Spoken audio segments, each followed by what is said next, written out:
Hey, this is Cavallo from datingfire.com and datingadviceguru.com. One of the most important milestones in a relationship is when you become exclusive. It's also one of the most anxious times for women because, well, she's waiting for weeks or months to figure out, where is this going? I bet you said that before. Don't tell me you haven't. You know you have. So let's talk about exclusive relationships and when does a relationship become exclusive? Of course, before we get really into this stuff, let's make sure we do the big three. Make sure you like and subscribe. It's awesome content. Why wouldn't you do it? Turn on the notifications, that little bell indicator next to the subscribe button. And of course, if you have any questions or comments or you want to suggest a video, leave that in the comments section below. As always, I leave one juicy little tip for after the credits roll, so stick around to the very bitter end. You know, in many surveys, when American couples are asked about what they think you should be, when they think you should become exclusive, they typically say around the 3-month mark. Are they right? Is that too soon to be exclusive? Maybe a little too late? If you see each other once a week, that would be around 12 times. 12 dates, right? Maybe as many as 24 if you see each other a lot, but if you're seeing each other a lot, that kind of implies you're already exclusive. Now the truth is, each person is going to have their own particular time frame and deadline. There's a lot of variables to this, and there's no perfect formula. You might run into your soulmate and you want to speed things up, or you might run into a guy who's just, you're not so sure about him and you want to take a little extra time with him. So let me tell you about some tips and some factors you want to include in your calculation of when to go exclusive. If you want to make things exclusive, tip number one is you may never really know. I mean, some couples never officially make things exclusive. They don't always have the talk, the talk to establish the formal start of the relationship.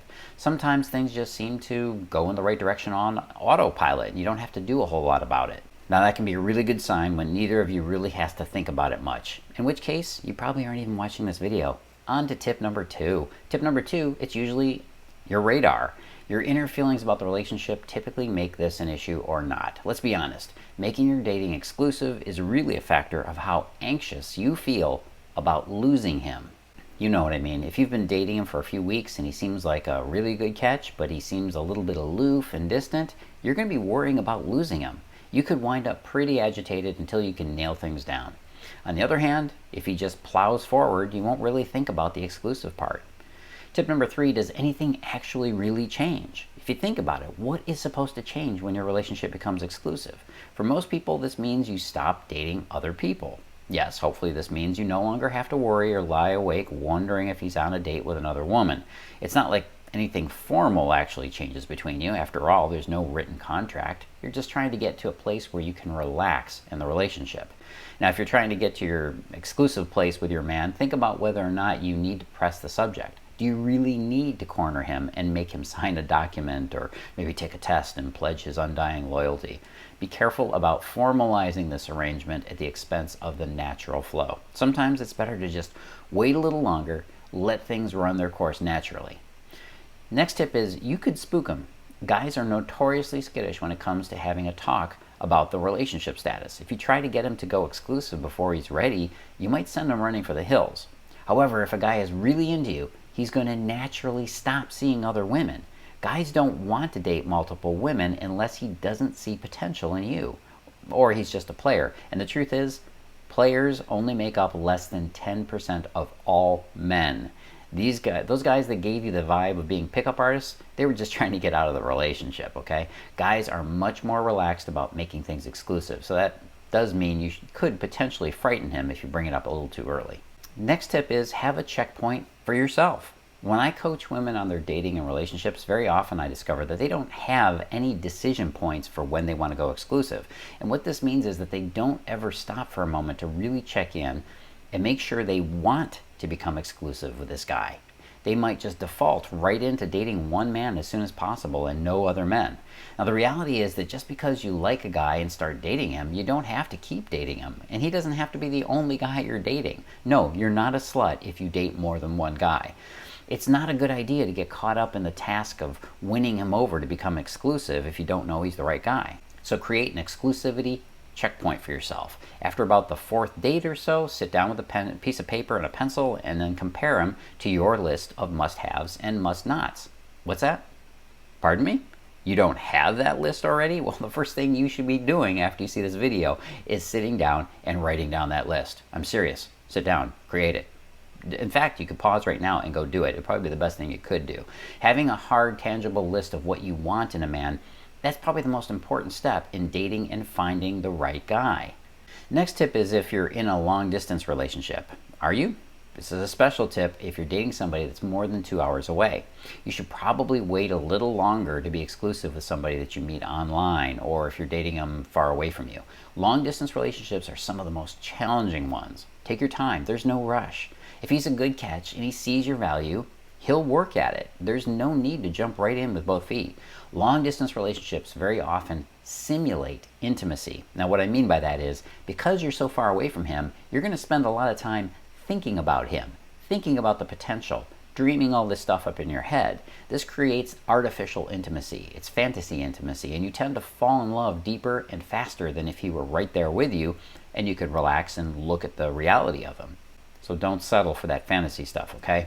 Next tip is if you don't see each other at least once a week. Now, the truth is, if you don't see each other at least once a week, you should wait a lot longer to go exclusive with him. Why is this? Because you really need concentrated time with a person to know them well. Don't assume you know enough about a guy until you've spent a long stretch with him. Seeing him once every couple of weeks is pretty casual. You want to get to a place where you're spending whole weekends together because you want to and because it feels natural.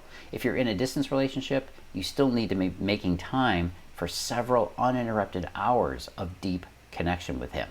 Next tip is watch out for too soon. Perhaps the worst mistake to make is to go exclusive too soon. This can sabotage your relationship in many different ways. First of all, you could ruin a good thing. It's better to go a little too long than too soon. If the relationship was going to take off, prematurely going exclusive could make things awkward. Just take it easy. And the second reason is if you don't know the other person, well, going too exclusive too soon could make you obligated or feel obligated to stay with him much longer than you actually should. Relationships are like a slow-cooked meal. You can't rush them. The longer you take to prepare them, well, the better chance you have for them to turn out right and be successful. Next tip is what is too soon?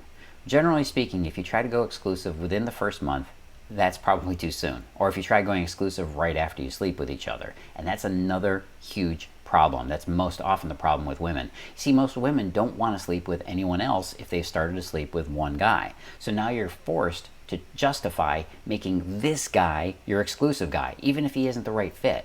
Okay? Which is yet another reason why you must wait to sleep with him longer than just a few dates. Give yourself a window so that you can date comfortably with all the weird, get rid of all that weird head game stuff. There are a lot of dating gurus out there who tell you that you should do whatever feels good, which is the worst kind of advice. Stick to your own rules.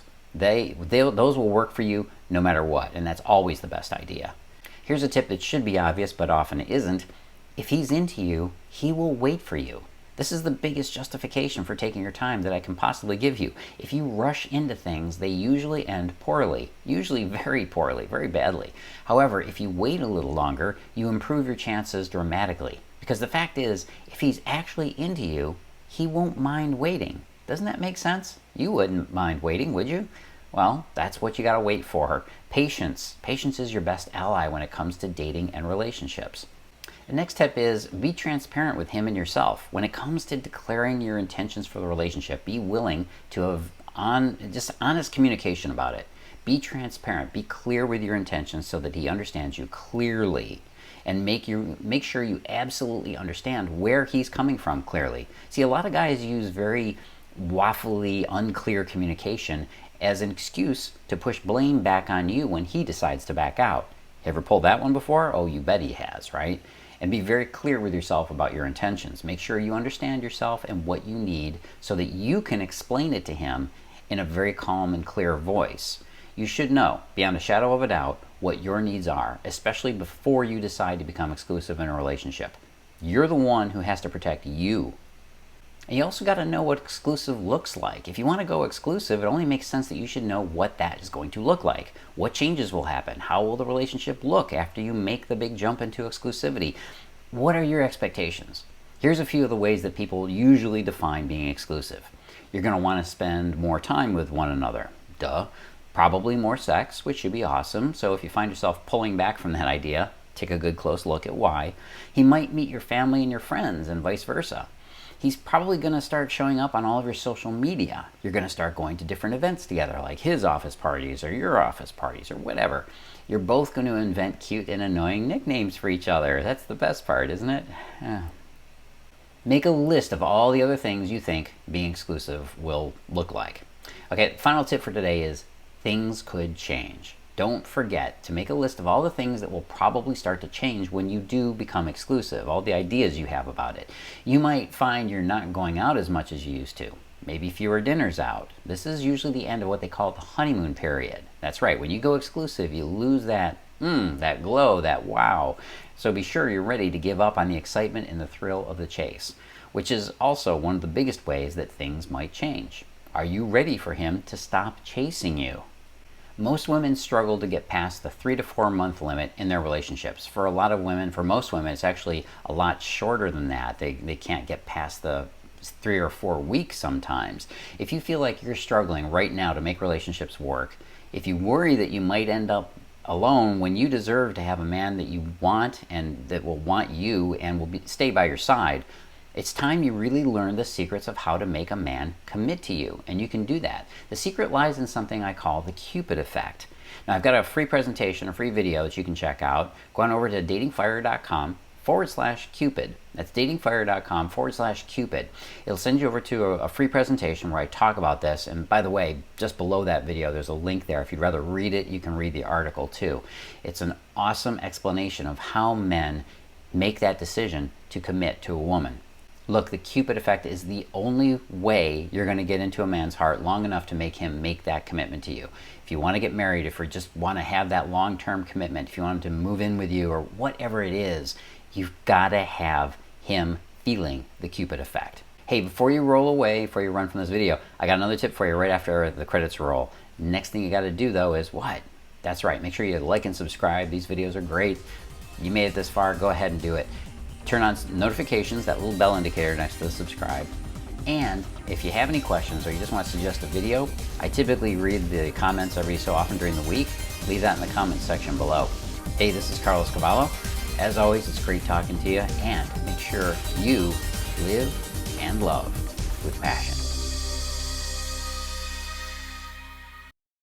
You know, one of the steps that women almost never do is to check in with themselves. You got to ask yourself, are you ready for a committed relationship? Because a lot of women assume that because they're a woman, they must be ready for a commitment. They must be ready to jump into a relationship. But that is not always true. In fact, it rarely is. It's probably about as true as most men. There are a lot of women out there who are not ready for a committed relationship. Maybe they're too soon out of their last relationship. Maybe they got things going on in their own lives, but they convince themselves that they are because, well, that's what women do. And then if it doesn't work out, they blame the guy. Now, obviously, this is the worst kind of self-deception because it hurts you as well as him. Just take some time, sit down, check in with yourself, and see if you're ready for a relationship. You might be too soon out of another relationship, rebounding. You might be holding on to some grief or some anger. You might have some other family complications that are going to get in the way. You might be looking to shore up your self-esteem, or you just want to feel desired. Whatever the reason, make sure you know first and understand yourself first before you try and make that commitment.